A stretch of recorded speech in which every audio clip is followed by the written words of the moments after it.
Welcome to the Happier and Healthier podcast. I'm your host, Maria Marlowe, and this is a place where we don't rely on good luck or good genes for our health and happiness, but rather we create it with our thoughts and our actions each and every single day. Each week, I'll bring you a thought or a guest that will help you live your happiest and healthiest life. Are you ready? Welcome back to the Happier and Healthier podcast. Today's guest is Dr. Jill Blakeway, a doctor of acupuncture and Chinese medicine, a licensed and board-certified acupuncturist, and a clinical herbalist. She is the founder of the uber-popular Yinova Center in New York City, which is a clinic for acupuncture and energy medicine and is very well known for helping women to improve their fertility and have a healthy pregnancy in particular. She is also the author of the book Energy Medicine, The Science and Mystery of Healing. So that is what we're going to discuss today. She's going to share some of her insights on energy medicine, what it is, how it works, some anecdotes, and I think you'll find it really interesting.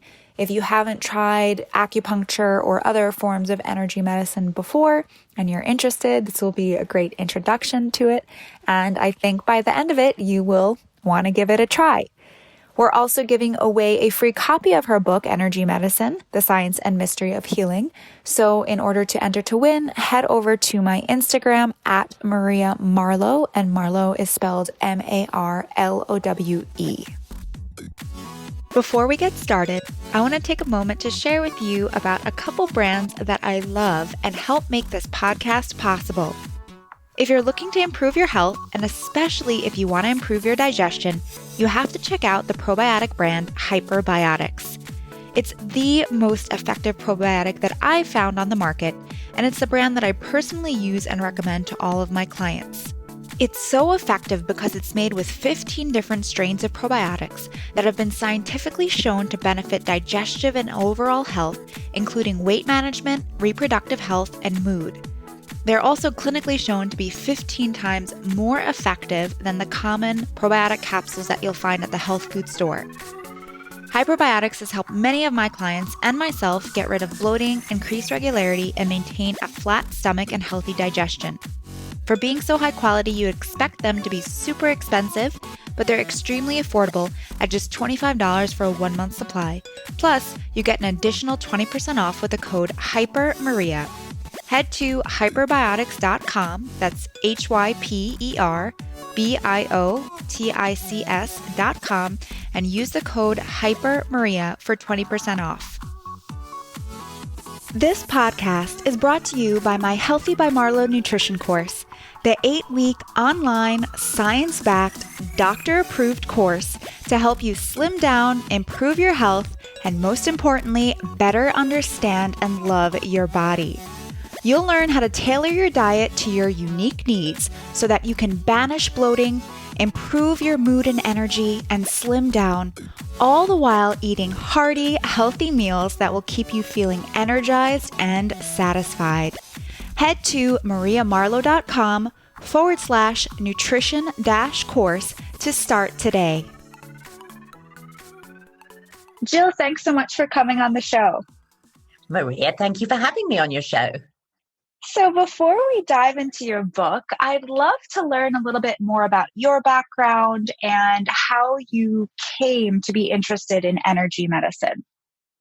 Well, yes, I explain a little bit of this in the book, Energy Medicine, The Science and Mystery of Healing, because it's interesting how energy medicine practitioners find it. And I was a very unlikely person to. I had a very conventional upbringing in the UK. I worked for the Queen at one point and found myself, and you can read more about this in the book, in acupuncture school in Southern California, having had a really good experience with acupuncture myself and becoming completely entranced by how it worked. And I did a master's in Chinese medicine and then a doctorate. and I started a practice in New York. But one of the things that I hadn't given much thought to, Maria, was how much acupuncture is energy medicine. I think practitioners, particularly in the West, have stressed their medical credentials. We're all board certified and licensed, and we do a lot of pathophysiology and toxicology and, anatomy with cadaver and things like that. But one of the things that I began to realize as I began to practice is that acupuncture is one of the oldest forms of energy medicine in the world and one of the most tested. But as I became more connected to my patients, and I think I wanted to help them more, I started to feel energy coming out of my hands. And I had all the questions I think anyone responsible would have, like, what if it's just placebo and it impresses people because they can feel it and then they get better because they're impressed by it, but in fact it does nothing at all. And so energy medicine, the science and mystery of healing, was my attempt to explain me to me, although it became a much bigger project, as you know, if you've read the book. Yeah, I love that. Most healers, I feel like, get into healing from healing themselves first. And so, yeah, acupuncture is something that I've used for years. I discovered when I was probably a teenager.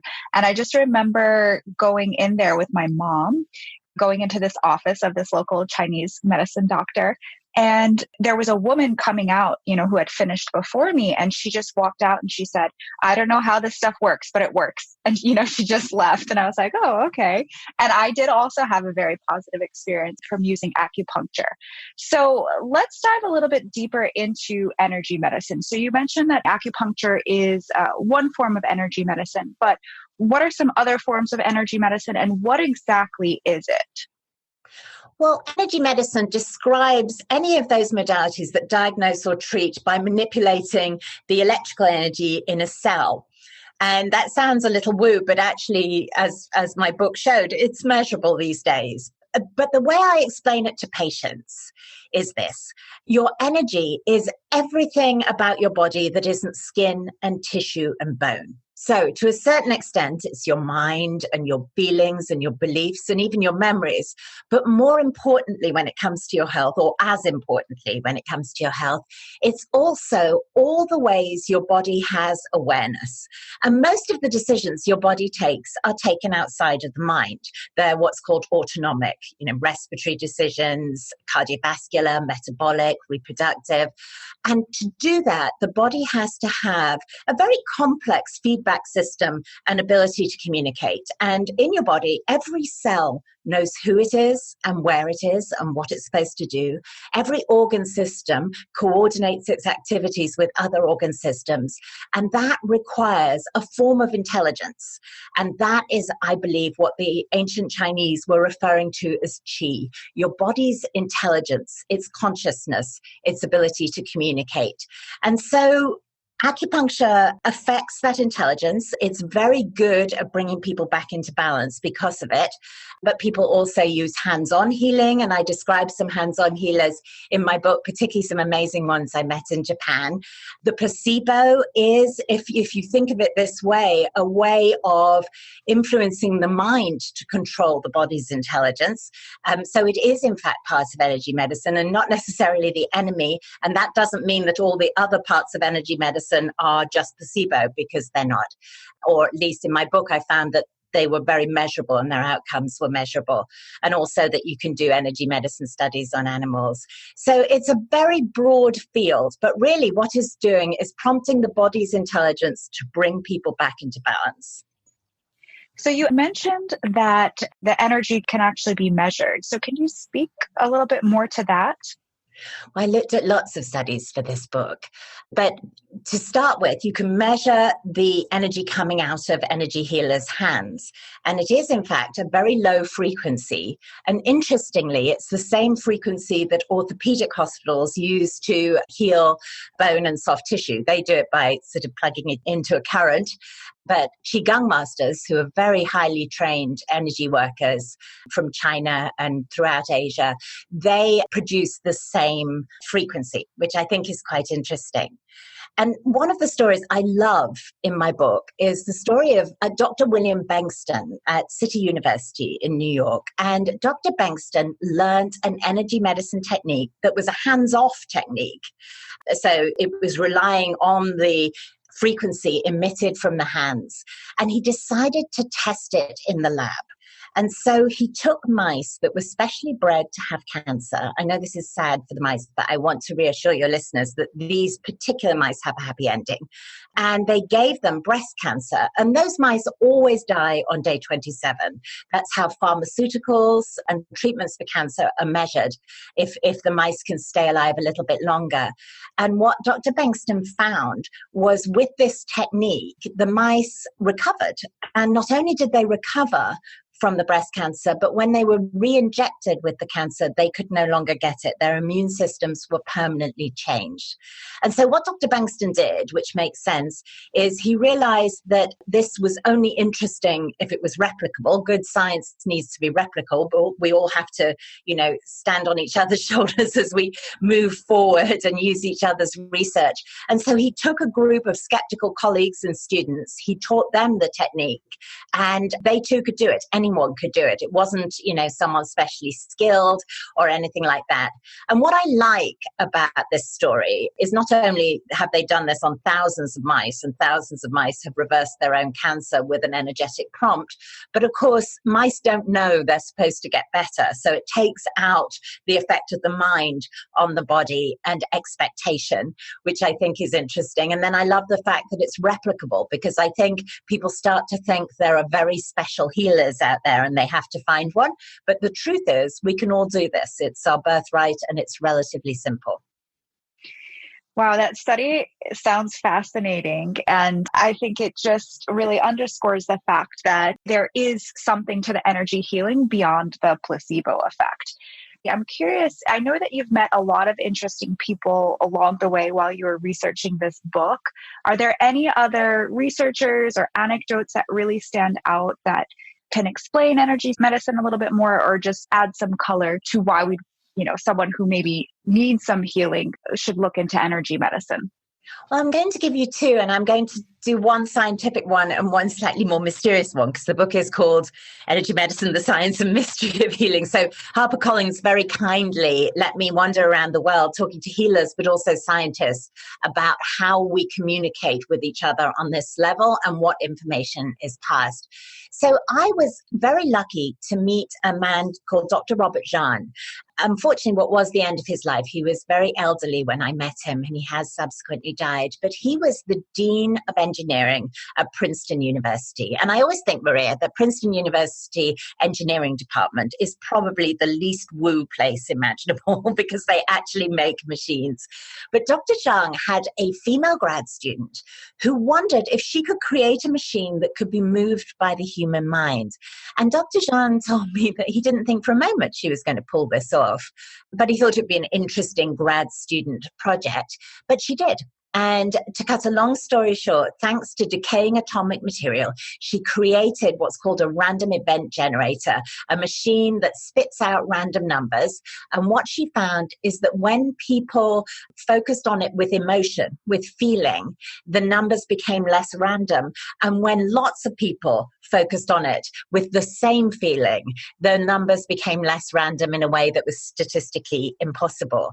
And so she really had found a way of creating a machine that gets moved with the human mind. But more than that, she had shown that we connect and amplify in a way that changes our physical reality, i.e. a machine. So in the intervening years, this was back in the 70s, they did this research, and this research has been going on ever since. They have taken little portable random event generators all over the place, from the Trump inaugural to yoga retreats.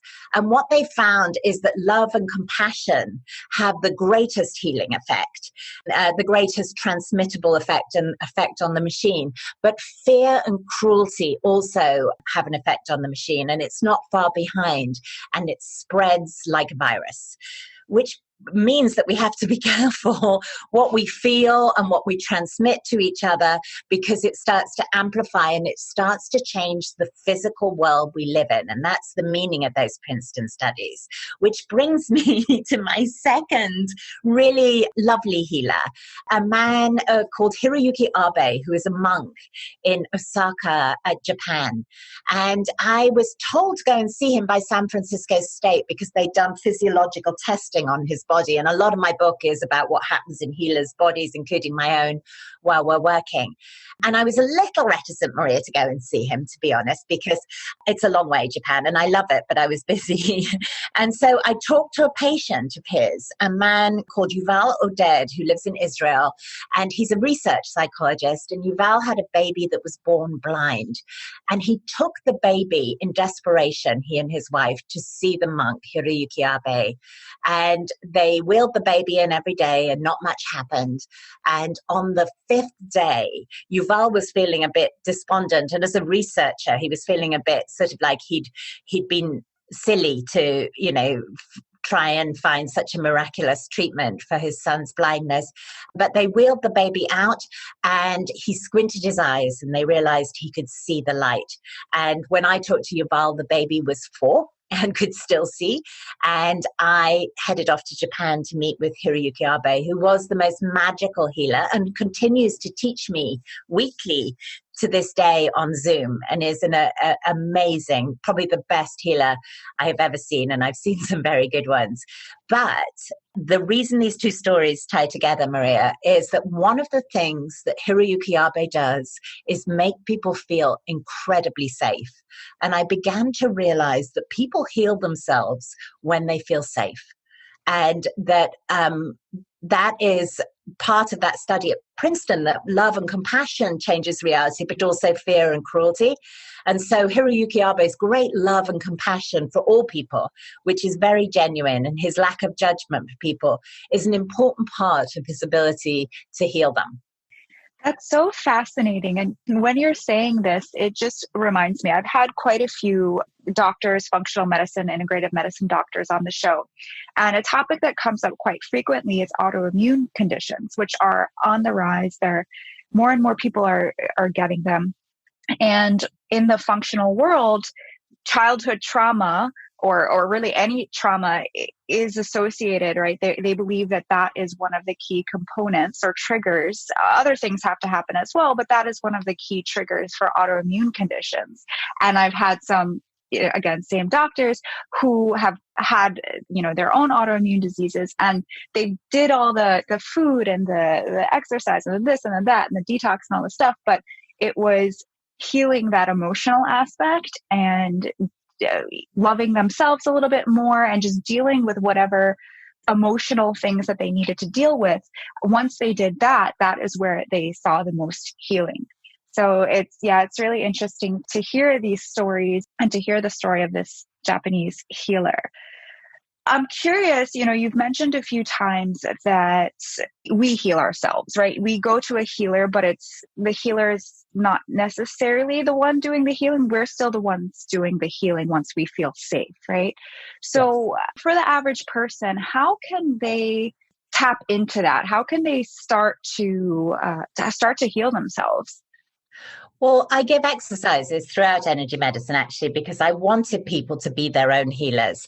And the reason I wanted to was because I came across a subset of healers who I would describe as charlatans. And when I wrote about them, and when I was looking at charlatans, I thought I would find lots of people charging an enormous amount of money and not doing very much and just conning people.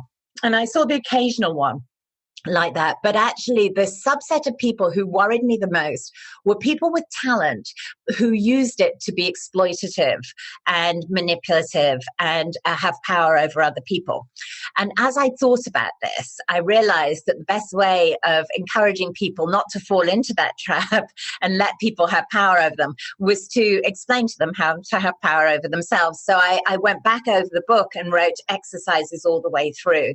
And really, it's possibly outside the scope of a little short podcast like this, but it's not hard. It takes a little bit of practice. But the first thing you need to do is ground yourself in your physical body and just feel what it is to be physical and grounded and have the pull of gravity on your body.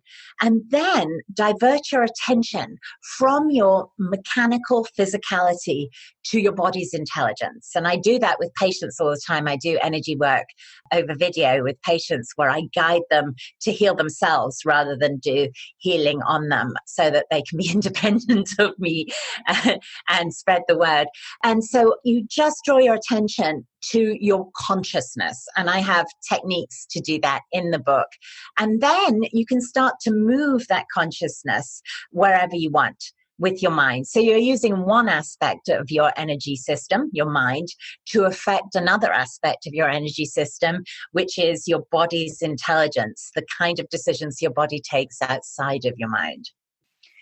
Yeah, I think that in this world where we're always in a rush and we're eating on the go, doing everything on the go, so we just forget to check in with our body. And a lot of us just are so disconnected from it. But I love that you have exercises throughout the book to really get grounded and to really bring you back into your body. And I can imagine, like, I know that I teach people with food to listen to their body and to understand and like start feeling, okay, when you eat certain foods, how do you feel or what happens afterwards? So sounds like kind of doing that on a larger scale, not just with what you eat but just with everything. And I think we've all felt at one point or another energy. You know, sometimes you walk into a room and you're like, oh, you can cut that air with the knife. Or someone, you know, I have this one friend who's a dance instructor who is like, you know, if you're in a 1 mile radius of this woman, you're happy because her energy is just so happy and positive and infectious. So I think we've all felt energy like that at some point or another. And with a little bit of practice, we can start to feel it more often, maybe when it's a little bit more subtle and not just so pronounced.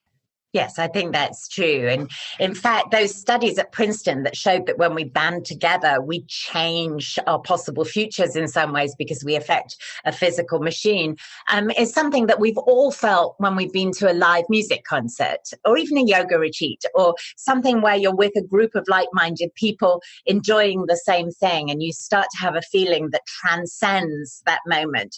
I often feel it if you go into a very old church. I come from England, so they're a very old cathedrals indeed, and they feel different. The air feels different, and I always think it's thousands of years of people being on their best behavior in the cathedral make it feel peaceful. So yes, you can pick up, I think, and everybody has that feeling.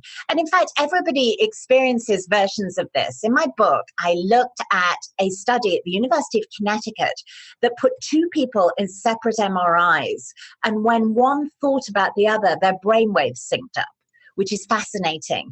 But it's not something that we're unaware of, because I don't know about you, Maria, but I often think about people who then text me. Or, and this happens to me the whole time, I've been in practice for a long time, like 25 years, so I've seen thousands of patients, and I'll suddenly think of someone that I haven't thought of for 10 years. And sure enough, they're on my schedule the next week. They thought of me at the same time. And I think those MRI studies at the University of Connecticut start to show us that we are, how we affect each other, that our thoughts start to affect each other's brainwaves. It's so fascinating. So I guess that, you know, we all know, or you always hear these, you know, people recommendations, right? Surround yourself with people that you want to be like and surround yourself with positive people. And of course, that's definitely the goal. And we know when we're around those people, we feel better. But what happens if, let's say, the people that you are around, whether it's your coworkers or your boss or your family or whoever, who you feel like is a little low vibe, a little low energy, you know, how do you deal with that if you have to be around those people? Like, how can you raise your vibration enough that they're not bringing you down and you're bringing them up? Well, one of the things I realized when I was writing this book that I hadn't really understood before is that we are at the level of consciousness, literally all one. There is no separate self at that level. And I think that helps with that idea of bad vibration and good vibration and the sort of judgments about that. However, we are individuated in our physicality and we have complete control over our own energy field. We have autonomy. And so you only let in what you want to let in. And I often, with patients, I teach them how to clear out their energy field. But it really is as simple as putting up an energetic boundary. Sometimes I just get people to fill themselves with light and then push it out of the skin and just push off any little hooks that come from other people's projections. And I think what weighs us down is people's pull on us energetically. Need can be very exhausting, which doesn't mean that you're not going to fulfill the needs of people you love or people you want to help, or, in my case, my patients, but the pull of need can be a little draining. But it starts, I think, from understanding that we are all one, and at the level of consciousness, there is no separate self. So there are no bad vibes or good vibes or things like that. What there are thought forms. People's thoughts start to affect other people. And so protecting you from yourself from projection is the first step in just feeling comfortable in your physicality. And I have to tell you, for years, I treated 150 patients a week. I was a very busy practitioner. Now, there are 28 acupuncturists at Yinova, and they see patients in 3 clinics, and I teach patients how to take care of themselves over Zoom. So I'm not seeing as many people. But when I did, I wasn't particularly worn down by it. And I think that's because I learned how to have good energetic boundaries. And are there any daily practices or anything that you recommend to your patients and, throughout the book that just can help people stay in this state of good energy, positive energy, healing energy? Well, I ground, and I literally, when I start my day and I sit in my seat before I see a patient on Zoom, I imagine that I have tree roots going into the earth. And I just direct my mind that way, because where your mind goes, your chi follows, as the Chinese say, until I feel heavy. And then I straighten my spine. And I imagine a ball of very intelligent light above my head, that this is the stuff that literally gives me life. Yeah. And without it, I'd just be an empty body. And this is moving and warming and dynamic and transformational and aware. And I just run that light through my body all the way to my toes. And it takes me about 3 or 4 minutes, because I look for areas of stagnation and I focus there a little bit, and areas of tightness. And then when I'm full of my own light and grounded, I just push it out of my skin about 1.5 inches with my mind. And I imagine just popping off everybody else's stuff. And I tell myself that it's easy, because it's as difficult as you decide it's going to be, this. And I know that people who are really scared of negative energy are always encountering it, because they kind of create it. So I just pop it off like it's little fleas falling to the ground. And that's how I get ready for a morning of Zooming with patients, or chatting with you, in fact. Yeah, I love that. And I think, like you said, it comes down to our thoughts. And if we think we're going to have a bad day, or we think we're going to encounter negative things, or things are going to go wrong, they probably will. But if we think about it the opposite way, that's probably what we'll get. And the funny thing is, once you start practicing thinking positively and always looking on the bright side instead of the negative side, even when the negative thing happens, or the thing you didn't want to happen, you can deal with it from a much better place, right? Versus, when you're just focusing on the negative, you just learn, you train yourself to always look for the positive and figure out the solution instead of focusing on the problem. Well, I think life is more of a mirror than we understand, and it mirrors our inner state of being, not necessarily completely our thoughts, but just our state of being and our connection to our own consciousness, which doesn't mean that there aren't wild cards in life at all, or that bad things don't happen, or things we perceive to be bad, at least, happen. So, but you are much better able to deal with them if you feel safe at a very deep level and grounded, and you align your being with what, in my book, Neil Donald Walsh, the author of Conversations with God, called the next greatest and grandest version of yourself. And I often talk about that to my patients, that at any moment we can just step in to the next greatest and grandest version of ourselves. Now, so in your research for this book, I'm curious, are there any issues or afflictions that you feel like work really well with energy medicine, or there's some that you don't? Do you feel like almost anything can be healed or anything can be healed through energy medicine? Yeah, I don't think everything can be healed with energy medicine. And I am someone who is a big believer in integrative collaborations. And I send my patients to doctors the whole time. And I have very good relationships with doctors in New York because I practiced there for a long time. So I'm not someone who believes that energy medicine is the answer for everything, because there is no one size fits all answer for everything. What I think energy medicine is particularly suited for is chronic disorders of imbalance. So autoimmune diseases are a really good example of that. If you had an acute trauma, like you broke your leg, you wouldn't go and see an energy medicine doctor, first of all, would you? You'd go to the ER and you'd get yourself an orthopedic surgeon and you get your legs sorted out. And then your self-healing after that might be a good place to experiment with energy medicine. As we say, healers produce the same frequency that hospitals use to speed up the healing of bone. So long-term chronic disorders, irritable bowel, allergies, infertility, which is one of my specialties, reproductive disorders in general, respond very well to energy medicine. But I do have a story, Maria, that surprised even me about energy medicine. And I like it because it illustrates integrative collaboration as well. So towards the end of the book, I tell a story about a young man called Madhu Anziani.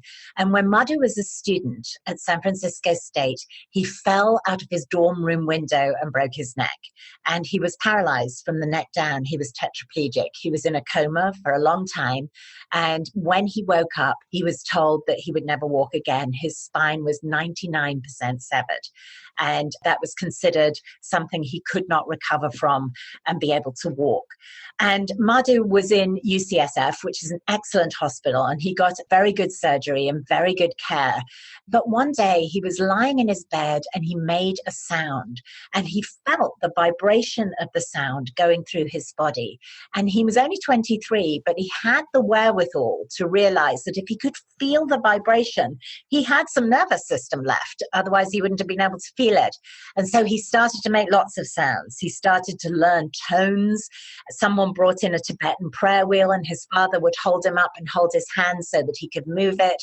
He started to chant.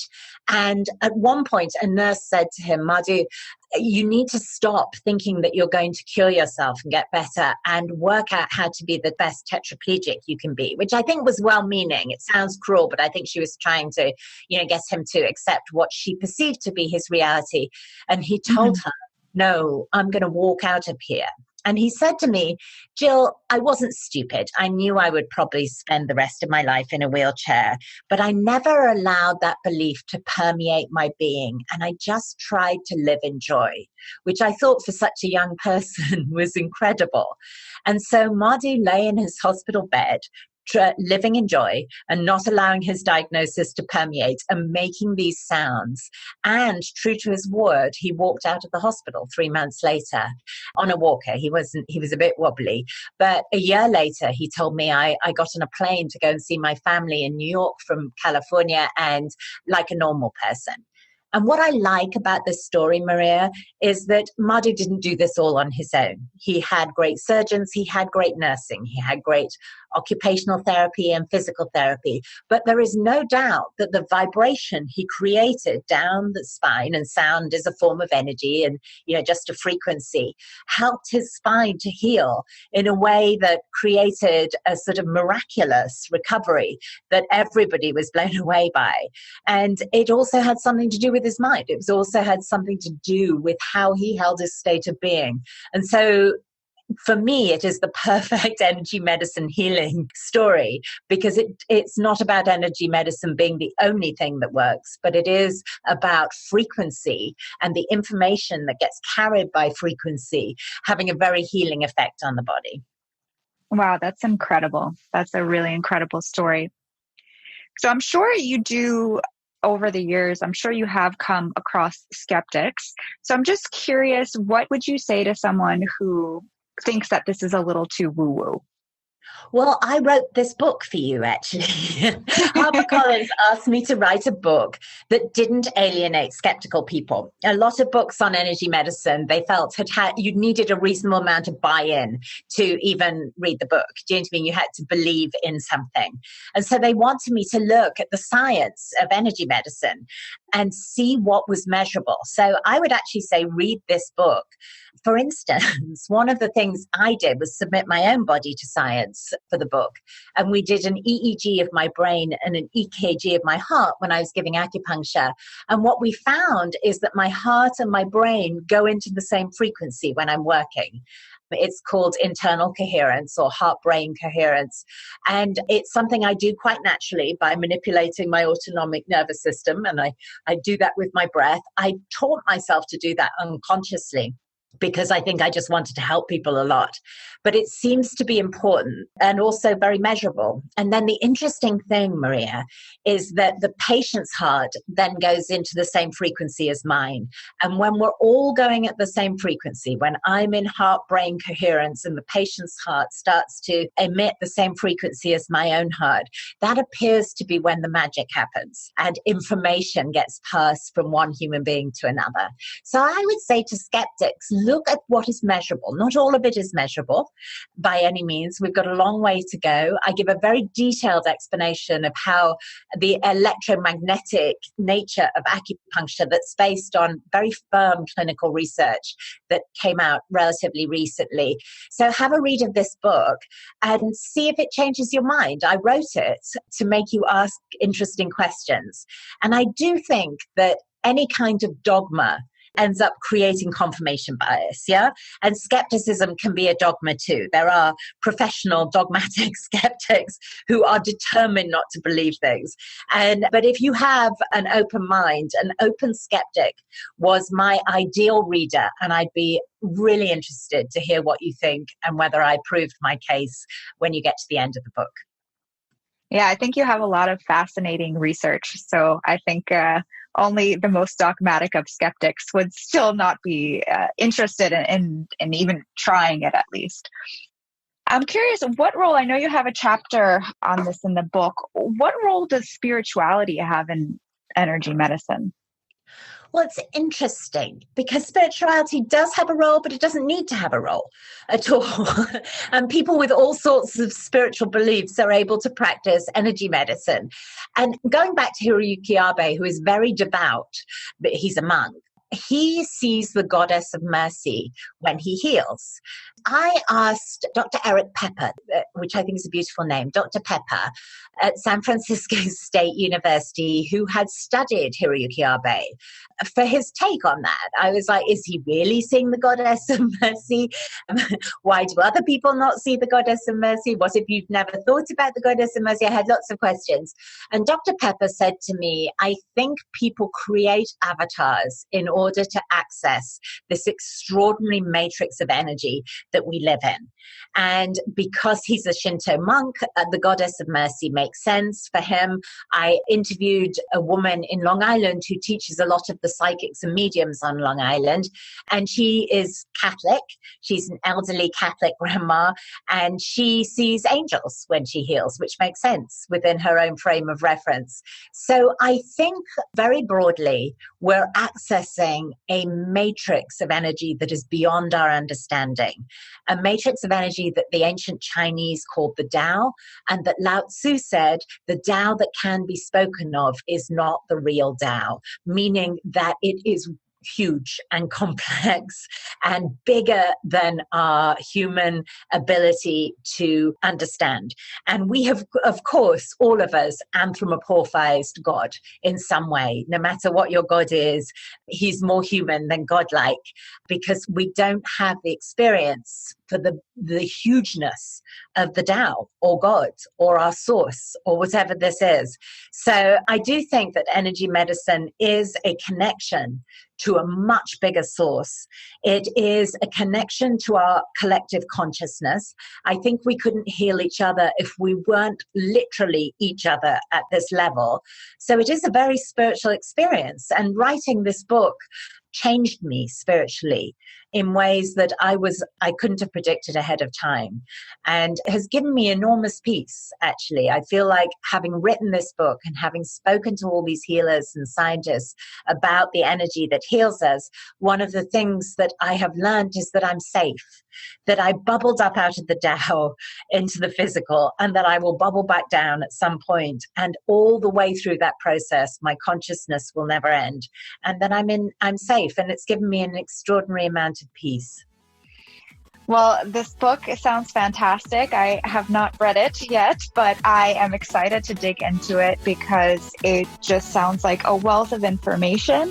And I know personally, energy medicine, I've used or been the recipient of energy medicine in the past, and it is something that you can't always explain, but you don't always need to explain. If you get the result that you're looking for, you feel better, it doesn't really matter how you got there, right? As long as it's done. So thank you so much for sharing all of your wisdom. The book is Energy Medicine, The Science and Mystery of Healing. It's available on Amazon and wherever books are sold. Thank you, Maria.